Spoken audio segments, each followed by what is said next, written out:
Je lis du livre de Matthieu chapitre 27, au verset 23 ce qui suit. Mais quel mal a-t-il fait?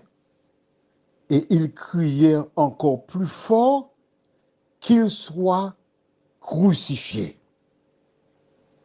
Prions. Notre Seigneur et notre Dieu,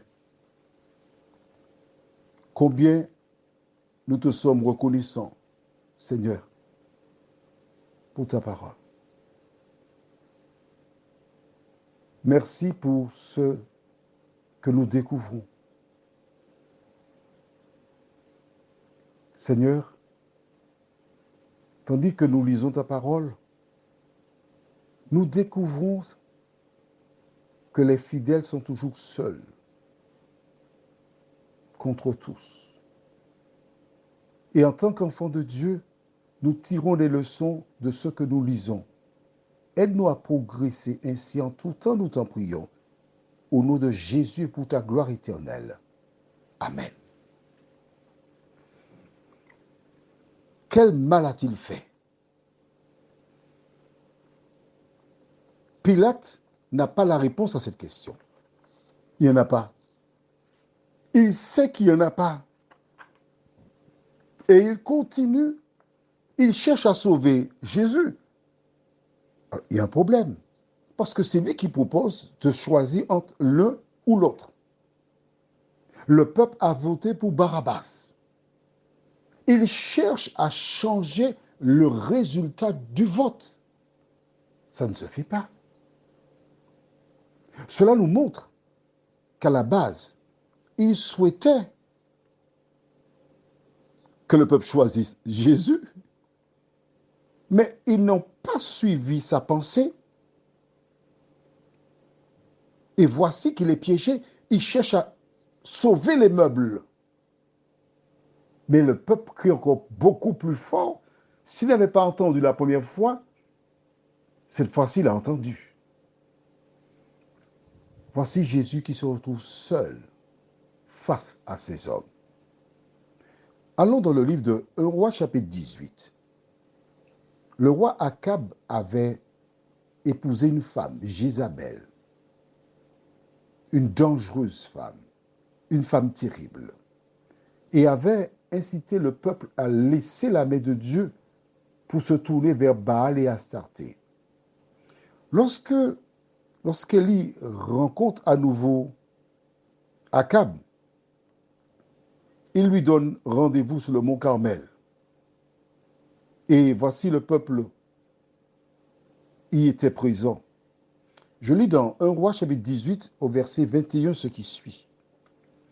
Alors Élie s'approcha de tout le peuple et dit, « Jusque à quand clocherez-vous des deux côtés? Si l'Éternel est Dieu, allez après lui. Si c'est Baal, allez après lui. » Le peuple ne lui répondit rien. Et Élie dit au peuple, « Je suis resté seul des prophètes de l'Éternel. Et il y a 450 prophètes de Baal, que l'on nous donne 2 taureaux, qu'ils choisissent pour eux l'un des taureaux, qu'ils le coupent par morceaux, qu'ils le placent sur le bois, sans y mettre le feu. Et moi je préparerai l'autre taureau, et je le placerai sur le bois, sans y mettre le feu. Puis invoquez le nom de votre Dieu, et moi j'invoquerai le nom de l'Éternel. Le Dieu qui répondra par le feu, c'est celui-là qui sera Dieu. » Et tout le peuple répondit en disant, « C'est bien. » Waouh!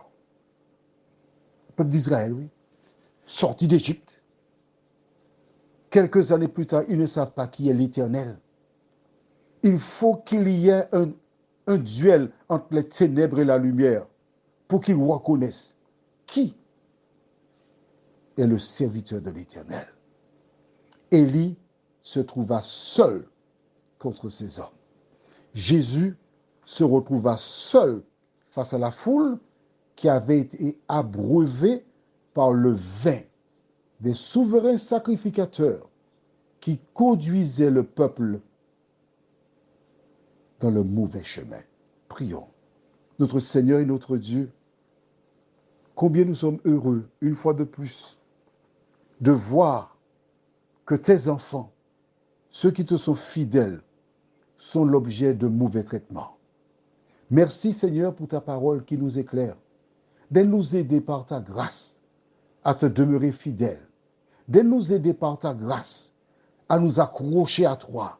Même si le monde s'écroule autour de nous, même si le monde nous rejette, l'important pour nous, c'est d'être reçu par toi. Renvoie-nous avec ta paix et ta grâce.